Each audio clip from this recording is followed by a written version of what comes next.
It's a scary thing, being apart from yourself, being a tool. Have you ever been possessed? I'm guessing not. Most haven't. And they can thank their lucky stars for that. I have, though. I've felt the suffocating grip of something closing around my mind, squeezing it until every last ounce of me was gone. I've felt the horror of knowing I'm not alone, the horror of knowing I might never be alone again. 3 days after I turned 6, my life turned into confetti. It tore itself into little pieces, each less recognizable than the last. That night, my foster parents locked me in the attic. They told me that a monster was coming to eat me, a werewolf. We'll let you out in an hour. They laughed. If there's anything left to let out. It wasn't real. Of course it wasn't real. The whole thing was just a twisted power play, a means to scare me into obeying their overbearing rules. I was young, though, naive. And the thing about being young and naive is sometimes you say and do things that you live to regret. And I'd done exactly that. I'd confided in them my greatest fear, men that turned into beasts, werewolves. I gave them my vulnerability, openness. They gave me psychological warfare. Betrayal cuts deep, but the betrayal of a parent, the person meant to protect you when the whole world turns its back on you, that cuts deeper than skin. Those scars don't fade. I spent my first minutes in the attic screaming and crying, beating my fist against the door. They answered this with a volley of threats, beginning and ending with 3 hours standing in the corner, balanced on my tippy toes, if I so much as dared to open that hatch. You deserve this, Papa Joey told me. You knew damn well to keep your eyes closed during that Sunday prayer, but you opened them anyway. You embarrassed us, humiliated us, not just in front of the church, but Father Andrews too. People are gonna think we don't know how to raise a child, or that we can't keep a little boy in line. You think that's funny? You think that's fair to us? Shame on you, Mama Sharon said. They weren't lying, at least, not about me opening my eyes. I was a distractible child. Later, I'd be diagnosed with attention deficit disorder. So what was I supposed to do? That didn't matter to them, though. In their eyes, not only had I disrespected the law of the house, I disrespected the law of the Lord. That made punishing me easy, necessary. It made punishing me an act of God. Do I really have to stay up here a whole hour? I whimpered, gazing warily across the sea of darkness. The light in the attic hadn't worked for as long as I'd lived there. That depends, Mama Sharon replied. If the werewolf gets you first, you might only be in there for 10 or 20 minutes. Who knows? Papa Joey called as they left down the hallway. You might just get lucky. They descended the steps, chuckling to themselves. The thought of opening the hatch and slipping out of there crossed my mind. It crossed my mind over and over again, as a matter of fact. But I knew it wouldn't be worth it. As scared as I was, I'd lived with Mama and Papa for 8 months by then, and I knew well what kind of punishment they were capable of doling out. For this, I'd be in the corner for certain, on my tippy toes. If they saw me resting my feet, even for a moment, they'd get out the wooden board with the nails in it. They'd slip that under my heels. I'd been there before. I never, ever wanted to be there again. So I did my best to swallow my fear. I took a deep breath and braced myself against the nightmare of the attic. I'm not afraid of you, I said to the shadows. I'm a monster too, you know. It was a lie. I was no more a monster than I was an astronaut or a dinosaur. I was just a scrawny kid who missed his mom, sitting in an attic that seemed to press upon you from all sides. But it was all that I had. See, the only thing I knew capable of harming a werewolf was a silver bullet, and I was fresh out of those. So I went to the next best thing, convincing the werewolf I wasn't prey. I began my punishment sitting near the hatch. It seemed the safest option. And vibrating with adrenaline and panic, safety was at the top of my mind. I waited silently, eyes closed, heart fluttering, listening for a growl or howl to meet my ears, for the sounds of my doom to rush out and greet me. But they never did. Once I'd made it 10 minutes without being eaten, I started to calm down. Maybe there weren't any monsters up there after all. Maybe I was just afraid of the dark. If that was the case, then that was a problem I could solve. The broken light switch was far beyond my ability to repair, but I knew for a fact there were a couple of flashlights lying around here somewhere. I'd used them while helping Papa Joey put out mouse traps. Trouble was, there was enough junk in the attic to fill a small museum, so finding the teetering box those flashlights were in might take some time. Still, time was one of the few things not in short supply up there. Closing my eyes, I took a breath, steeling myself against the darkness ahead. Then I stepped off into the unknown. My footsteps groaned as I crept through the attic. Much of my movement consisted of stumbling around blindly, holding my arms out like Frankenstein's monster, and praying I didn't encounter anything with fur. A few steps into my journey, I bumped into something. My heart jumped, but it was just an old table. I felt its surface, figuring if there was a flashlight up here, then it was probably somewhere on the 8 tiny legs skittered across my hand. I flailed, falling backward and knocking the spider off of my skin. Heart pounding, I sat there and caught my breath. You're kidding, Frankie. The television echoed from below the floorboards.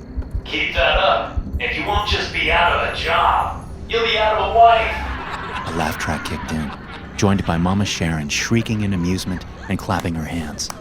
From the sounds of it, they were watching their favorite sitcom again. I'd never seen it since I wasn't allowed to watch TV, but I always wondered if it was as funny as they made it seem. It's not. I jumped, startled by the voice. What? You deaf kid? I said it's not. It ain't that funny. My heart struck my ribcage like a hammer. No. This wasn't happening. It's just the dark, that's all. There's nothing to be afraid of in the dark, because I'm all alone, and there's no such thing as monsters, and it's just the TV that I'm hearing, and... You're not alone, kid. And I ain't Will or Grace either. I scrambled backward, away from the voice as quickly as I could. Too quickly. My head found the downward slope of the attic's roof and hit it with a crack. Pain exploded across my skull. "Stay back," I groaned, my vision swimming. "If you don't, I'll..." You'll do nothing. The voice sneered. I'm a werewolf," I warned, my voice shaking with counterfeit authority. "Stay back. It's a full moon tonight, and..." Ain't no full moon. And you ain't no werewolf. Something thumped a short way from me, and my mouth went dry. Another thump, thump, thump, thump. The floorboards trembled. My eyes swiveled to the thin square of light that outlined the attic hatch. It was rattling. Somebody was knocking on it from below. You breaking things up there? Papa Joey shouted. You better not be. Any more banging around and you can forget the werewolf. I'll come up there and beat your ass myself. Even then, I could hear the voice whispering all around me, moving around the attic like an unholy breeze. "Please," I said quietly, making myself small in the corner. "there's something up here. I need you."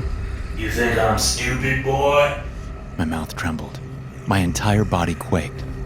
I recognized the tone in Papa Joey's voice. I asked you a fucking question, didn't I? He bellowed. Answer me when I speak to you. No, sir. I said, tears welling in my eyes. I don't think you're stupid, Papa. Then why are you lying to me? Something struck the bottom of the hatch and it made it jump violently. His fist. You just earned yourself another half hour up there. Keep up this shitty behavior, and I'll show you some shitty behavior of my own. Understand? I whimpered. Do you fucking understand? Yes, sir. I called, doing my best to keep the tears in my eyes. Yes, sir. I understand, sir. Good. He muttered. His footsteps faded as he made his way back downstairs. What's he broken? I heard my mama ask at the bottom of the steps. Nothing. Papa said, raising his voice so I could hear. If he doesn't want me breaking something of his, it'll stay that way. Lord knows I'll start with the teeth. Ain't nothing out of the ordinary about a young boy missing a tooth. Laughter rang out around the attic. You're not safe here. The voice said, right beside me. You're not safe here at all. I recoiled, terrified, but careful not to make a sound. The voice sounded low, raspy, and inhuman. It sounded hungry. Please, I said. leave me alone. I wasn't kidding about being a werewolf, you know. Do you want to be safe? The voice hissed, slithering all around me like a cockroach on my skin. I can make you safe. I can make all this pain go away. Doesn't that sound nice? Just say the word and poof. You're home free. Back with dear mommy. What word? I said, confused. The voice tutted in my ears, as if it were on both sides of me at once. Oh, don't play coy. You know the word. The one you say kneeling beside your bed every night, praying to the big cheese in the sky. Amen? Amen. More laughter, this time sardonic, mocking. Give me a fucking break, kiddo. I mean the other word. The one you whimper with tears in your eyes and fear in your heart. Afraid Mama and Papa might hear you say it out loud. A terrible feeling was beginning to take hold in my gut. The voice sounded suddenly so much worse than a simple werewolf. It sounded sinister, like it was manipulating me, testing me. I don't have tears in my eyes when I pray. I said defiantly. I don't know what you're talking about. The voice, whatever it was, stepped forward then, and the entire attic rattled against its weight. Dust drifted down from the rafters. Floorboards shuddered. It was loud. Too loud. The fuck did I just tell you, boy? Papa Joey hollered from below. So help me God, if I have to get up from this couch, you're gonna wish there really was a lock on that fucking hatch. I slammed my eyes shut. Go away. I said quietly. Please. Whatever you are, just go away. No. I took another step forward, and the attic shook. This time, the frame of the house trembled with it, rumbling as it braced itself against the monster inside. I'm not playing around. Papa growled from below, and this time his voice was different. Something had wormed its way inside of it. Something dangerous. Deadly. One more time, boy. Try me one more time and I swear to you that it'll be the last. He's mad. I whimpered, clutching my hands to my ears. He's really mad and he's gonna think it's me. Please, you've got to stop. You've got to go. I'm not going anywhere. The voice whispered. You're stuck with me. My heart fell. My world was practically spinning.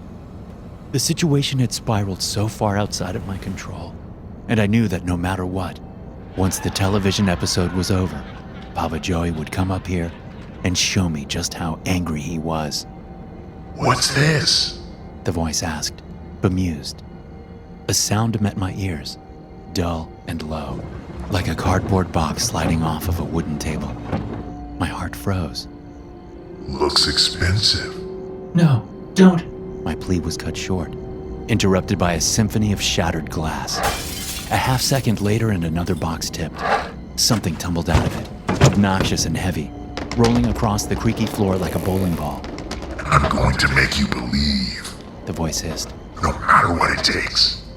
I sat, paralyzed with fear, waiting to hear Papa shout my name and tell me that was the last straw. But I didn't hear anything. I didn't hear Papa yelling, or Mama either. I didn't even hear the television. Something snapped from below. Nothing in it this fucking belt won't fix. Footsteps thundered up the stairs.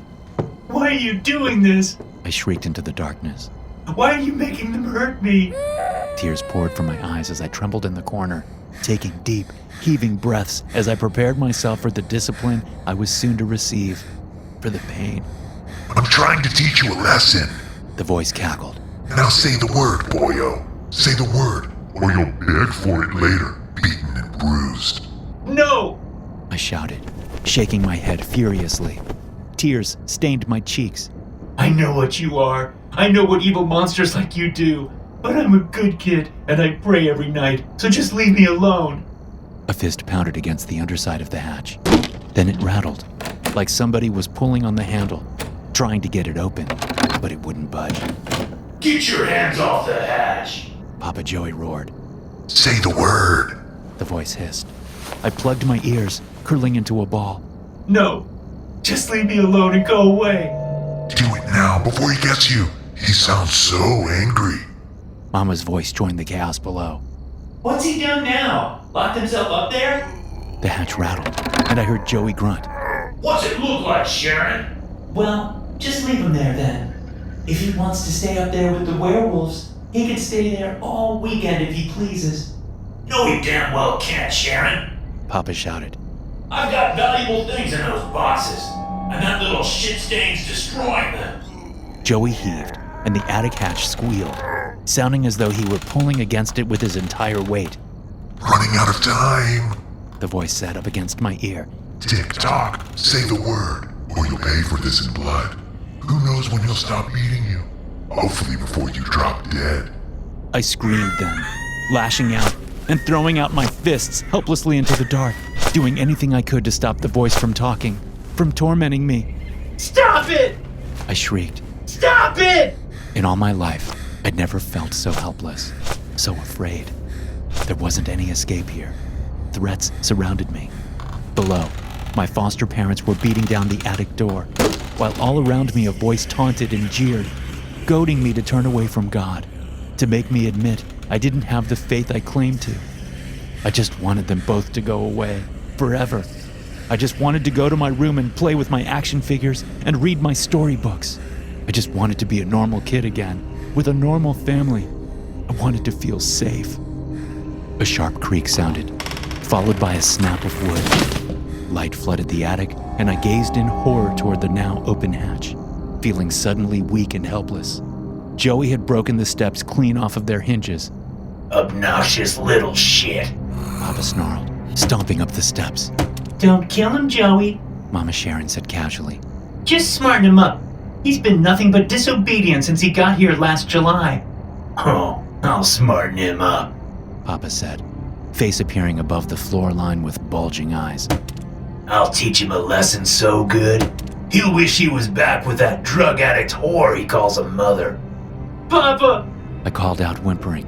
It wasn't me. There was... More lies, boy! He reached for his waist and unslung his belt, snapping it in his hands.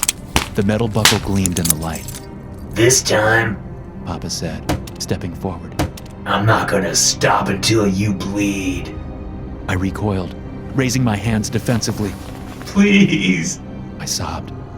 Please don't, Papa. I'm sorry. A crack sounded and pain exploded across my hands. I gasped, instinctively scrambling away, but strong hands grabbed me and dragged me back. This time I'll give you the buckle. Papa growled. Tears gushed from my eyes. Blood leaked from my hands. A word fell from my mouth with all the force of an atomic bomb. Well, well. The voice whispered, dripping with violence. Took you long enough. I woke up in a large, white bed inside of a pale gray room. Look who's up, said a familiar voice. I squinted, my eyes adjusting to the brightness of the space. A man in a robe with a crucifix necklace stood at my bedside, staring down at me with cold, calculated eyes. It only took you 4 days. I blinked, bleary-eyed. Father Andrews? I mumbled. I've been asleep for 4 days? That's what I said. Where am I? He looked around, as though appraising the setting for the first time himself. If I had to guess, I'd say we were inside of a hospital, weren't we? He shot me a smile. It's fine. I've got most of the curtains drawn, so it's hard to tell. Besides, I'm sure somebody your age hasn't had many occasions to be here. I sat up, confused and disoriented. What happened?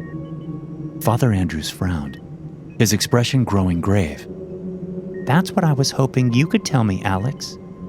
You don't remember anything? No, Father, I said, shaking my head. Memories flashed in my mind, of a belt, of Papa's angry face storming up the attic steps. I remember being in a lot of trouble, I began. I remember feeling Feeling what, Alex? The word I wanted to say was afraid. But I knew I'd get in worse trouble for saying that. It wasn't fair of me to make Mama and Papa look bad in front of the father. I remember feeling tired, I lied, before quickly changing the subject. Why am I in the hospital, Father? Am I okay? That depends. Do you feel okay? I think so.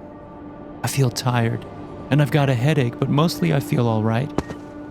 Father Andrews moved closer to me, and a gravity fell across his expression. When he spoke, it was in a quiet, measured tone. Do you feel like yourself? My head spun. Memories lurched out of dark spots in my mind.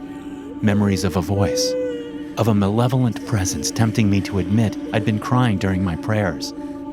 Now I was here, in the hospital next to Father Andrews, a priest. What's going on? I asked, more urgently. Even at 6, I could connect the dots that something was very wrong. Something happened, didn't it? And, easy, Alex, Father Andrews soothed. The doctors have been in. You'll be happy to hear that.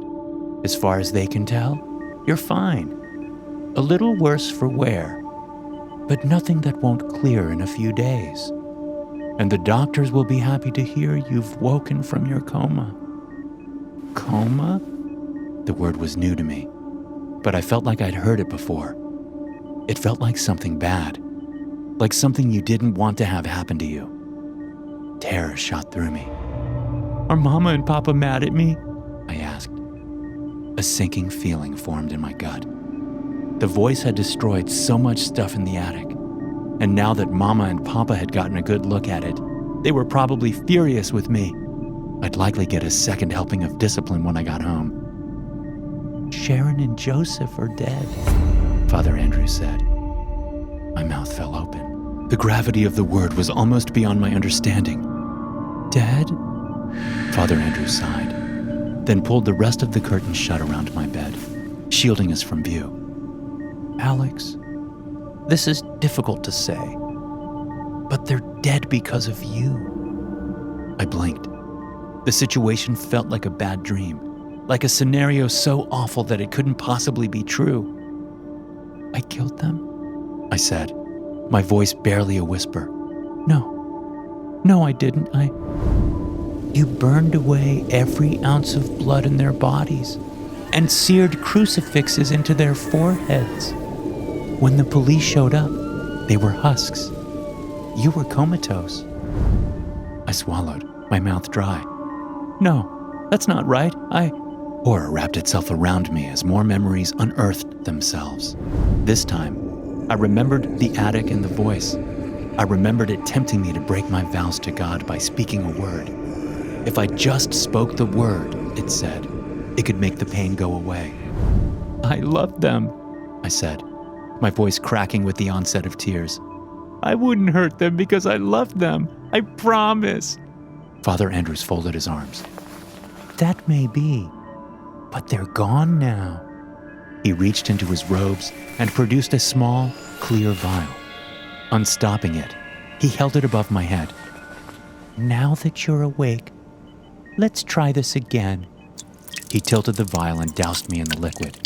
I coughed and sputtered as it fell into my nose and eyes. What are you doing? Holy water, he explained. He gave the empty vial a gentle shake in front of me.